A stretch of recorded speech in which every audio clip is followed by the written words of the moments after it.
काय खरंच असं झालं असेल? आणि हे असं झालं असेल तर हे किती भयानक आहे. काका, पिंट्या म्हणतो तसं जान्हवीच्या आईने हे खरंच केलं असेल? शक्य आहे. अरे पण आई आहे ती. पिंट्याची ना? काका, अरे जान्हवीची पण आई आहे ती. सावत्र. काय? कम ऑन काका, असं नसतं. श्री, तुझ्या आयुष्यात तुझ्या आई व्यतिरिक्त तुझ्यावरती जीवापाड प्रेम करणाऱ्या 5 बायका आहेत. त्यामुळे तुझ्या मनात तशीच मदर फिगर आहे. पण अशाही बायका असतात अरे जगात. पण त्यांना काय मिळालं हे सगळं करू? पिंट्या सुटला ना.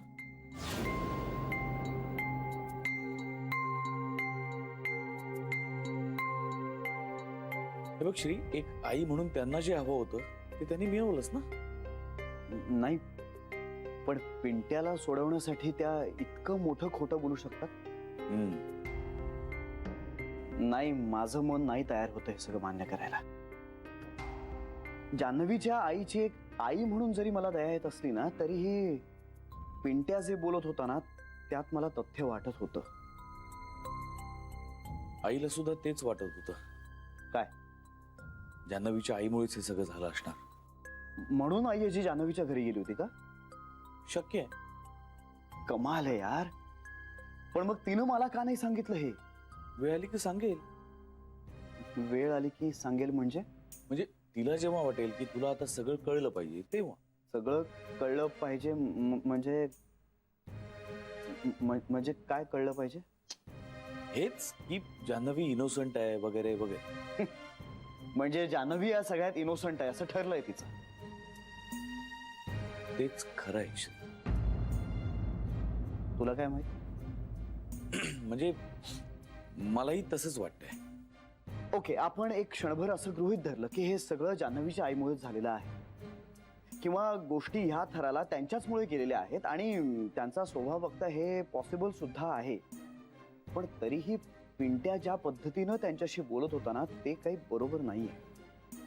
पण चल ना, तरीही आपण गृहीत धरलं की हे सगळे गैरसमज त्यांच्याचमुळे झालेले आहेत. पण तरीही जान्हवी माझा फोन का घेत नव्हती?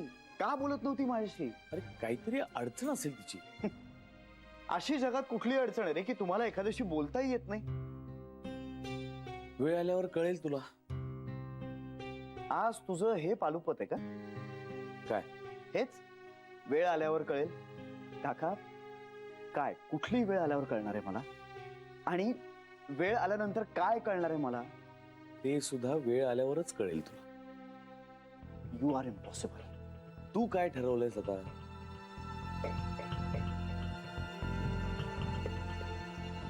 कशाबद्दल? एकूणच. म्हणजे? बर,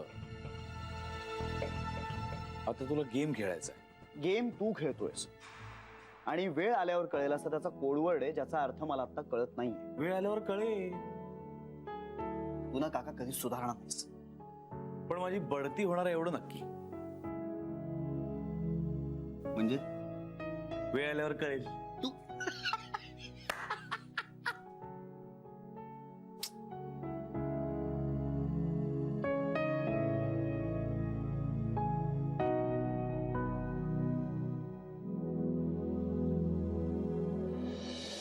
बाबा,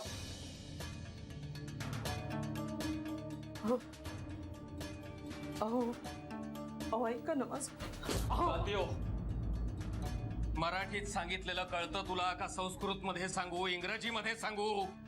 ऐका ना माझं माझं ऐकून तर घ्या ना तुम्ही. खूप ऐकलं, खूप सहन केलं मी. मला मला माफ करा ना.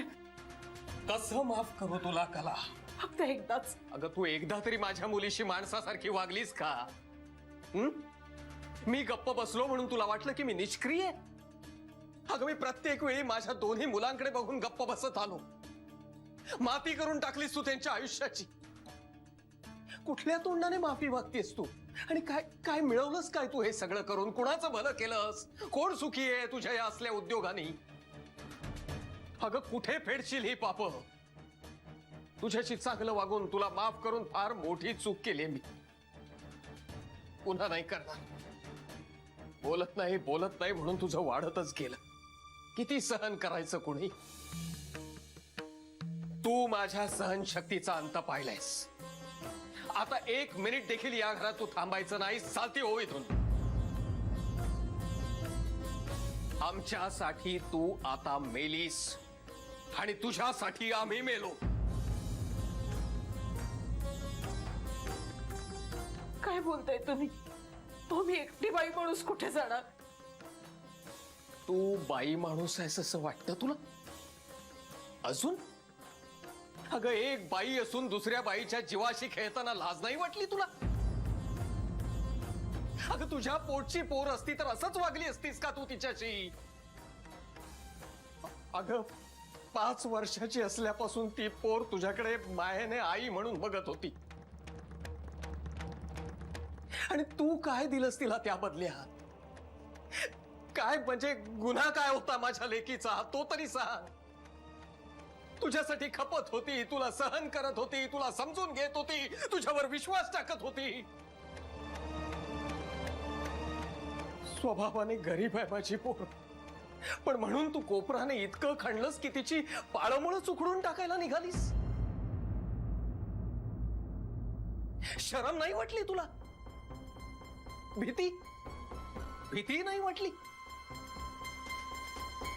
तिचं काय होईल हा विचार एक क्षण सुद्धा नाही मनात आला तुझ्या? अगं, दिवस गेलेले असताना माझी पोर तिचा संसार वाचवण्यासाठी मरत होती आणि तू मजा बघत होतीस. अहो, मी आई हे पिंट्याची. कला सोड. आईच काय, बाई म्हणून सुद्धा स्वतःला सिद्ध करू शकली नाहीस तू. स्त्रीच्या जातीला काळीमायस तू. तुझ्यासारख्या माणसामुळेच या जगाचा चांगुलपणावरचा विश्वास उडतो कला. हो, मी सांगितलंय जावई बापूंना. मी सांगितलंय की त्यांना माझीच चूक होती म्हणून. अगं, सगळं मोडून ठेवलंस. आता हे असं जोडण्याला काही अर्थ आहे का? मला एक संधी द्या ना, पण एक. तुला संधी दिली होती. मागच्या वेळी तुला मी शेवटचीच संधी दिली होती, पण तू सुधारली नाहीस. तू सुधारणाऱ्यातली नाहीच आहेस. जातीवंत नागिण आहेस तू. डंख करणं हा धर्म आहे तुझा. तुला किती अंजारलं गोंजारलं तरी तू तुझा डंख करायचा धर्म सोडणार नाहीस. तुला खरं तर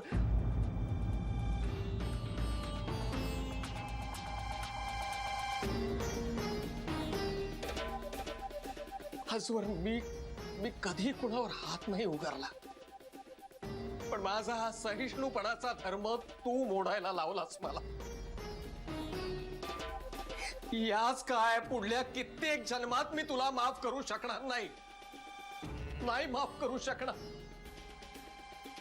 हे सगळं ठाऊक असूनही निव्वळ जानूसाठी मी मूग घेऊन प्रत्येक वेळी गप्प बसत आलो. पण आता नाही. आता नाही. आता काय व्हायचं ते हो. तुला काय करायचं ते तू कर. पण आता तू या घरात थांबणार नाहीस. हो, पण नाही म्हणजे नाही. चालती हो या घरातून.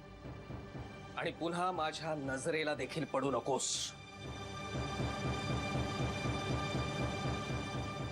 पिंट्या, उद्या मी मेलो तर ही बाई मला माझ्या अंत्यसंस्काराला देखील नकोय. ही शेवटची इच्छा आहे माझी असं समज. बाबा, पिंट्या, या बाईला जायला सांग आणि दार लावून घ्या तू.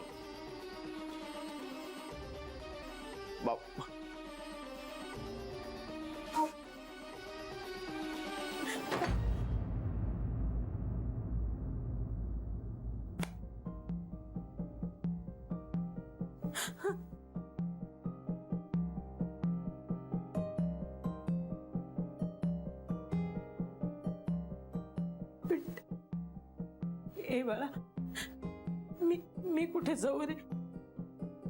मी कुठे जाऊ? सांग ना.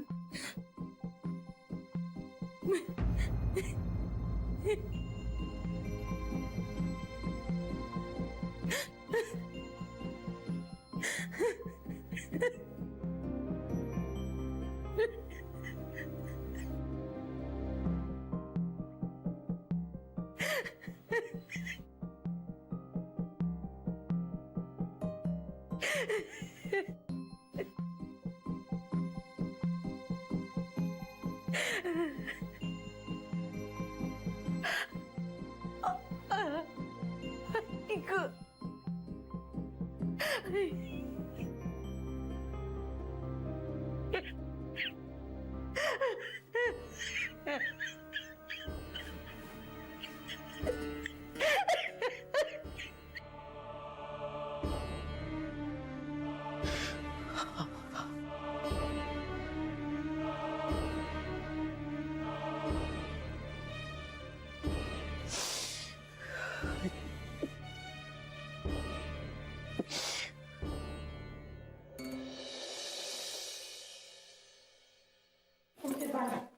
Bye bye bye. झालं का? हो ग बाई, एवढं झालं ना की झालं. आटप ना लवकर. 1 मिनिट. मनीष पण पोहोचलाय लवकर. बरं आहे ना मग, आपण बरोबर जातोय. पण हे बरोबर आहे का? आपण हे म्हणजे काय उशिरा जाणं झालं? उद्या केलं असतं तर बिघडलं असतं का तुझं काही? आजचं काम आजच केलेलं बरं. उद्यावर कशाला टाकायचं? म्हणजे मग उद्याची कामं परवावर जाणार आणि परवाची तेरवावर चालूच. ओके बाबा, प्लीज लेक्चर नको दिवस यावरून आता. कोणाचा तरी मेसेज आलाय तुला? कळलं ग. मग घे तरी. अगं असेल कोणाचा तरी. अगं पण घे ना. हो य. झालं का? झालं.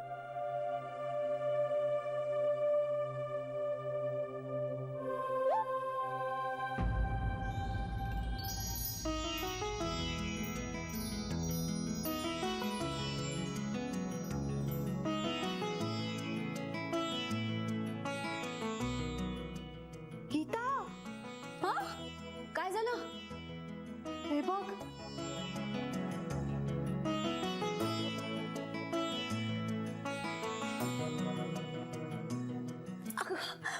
जीजू, मी म्हंटल होतं ना तुला, मला हातून असं वाटतंय आता सगळं नीट होणार आहे.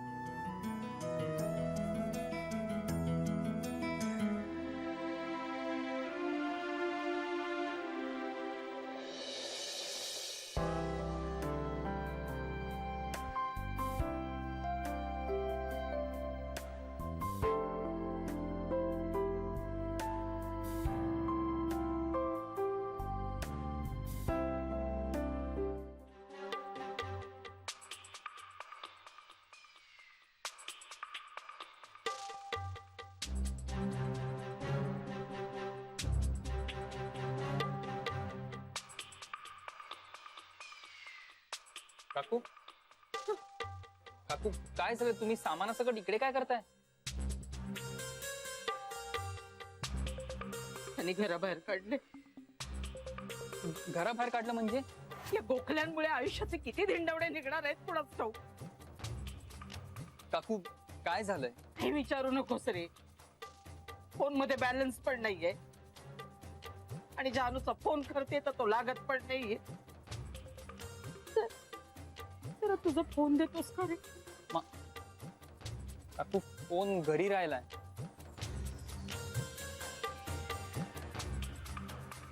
जानूला पण ऑफिस मधून यायला का वेळ लागलाय देवचडे. हा काकू त्यांना ऑफिस मध्ये काम आहे त्यामुळे त्या दोघींना यायला उशीर होणार आहे. एकत्रच येणार त्या दोघी. गीता पण नाही आली घरी अजून. काय करावं ना काही कळत नाहीये रे. जीव देण्याशिवाय दुसरा काही पर्यायच दिसत नाहीये मला. या वयात मला घराबाहेर काढलं तर जाऊ कुठे रे मी? नाही नाही ते बोलले मला माझा पोटचा गोळा. अरे त्याला पण दया आली नाही माझी. कुणी कुणाचं नसतं रे मनीष. कुणी कुणाचं नसतं.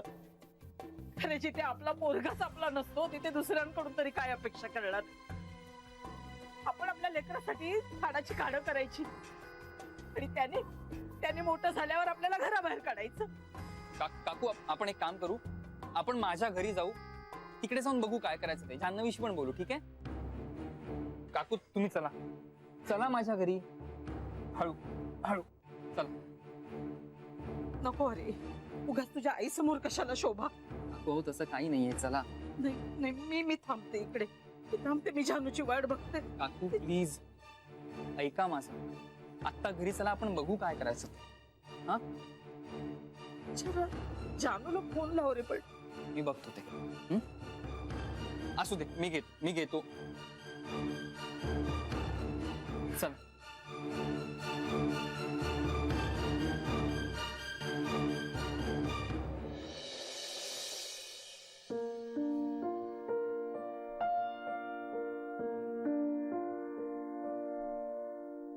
श्री, चल जेवायला चल. नाही, तुम्ही बसा, मी आलो. येतोय, 5 मिनिटात येतो.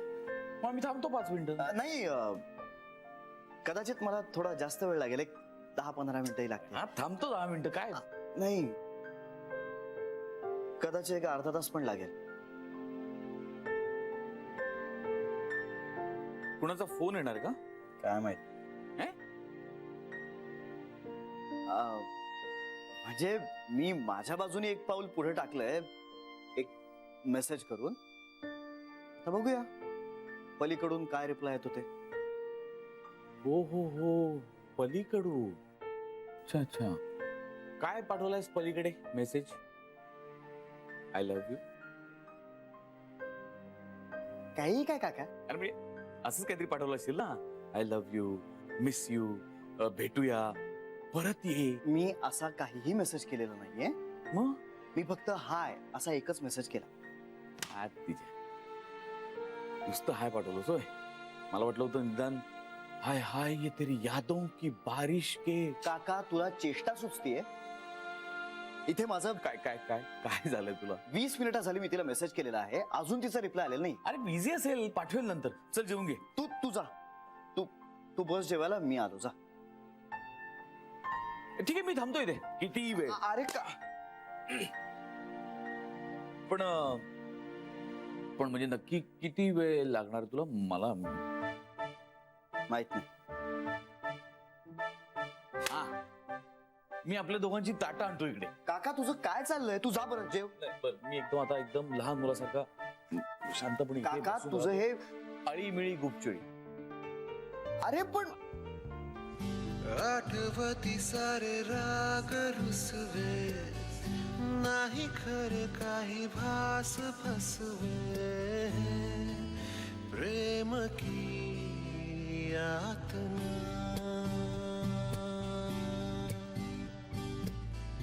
कधी वाटे मन का हरवते, आसू लपवून का मिरवते, प्रेम की यातना. हाँ है प्रेम की यातना.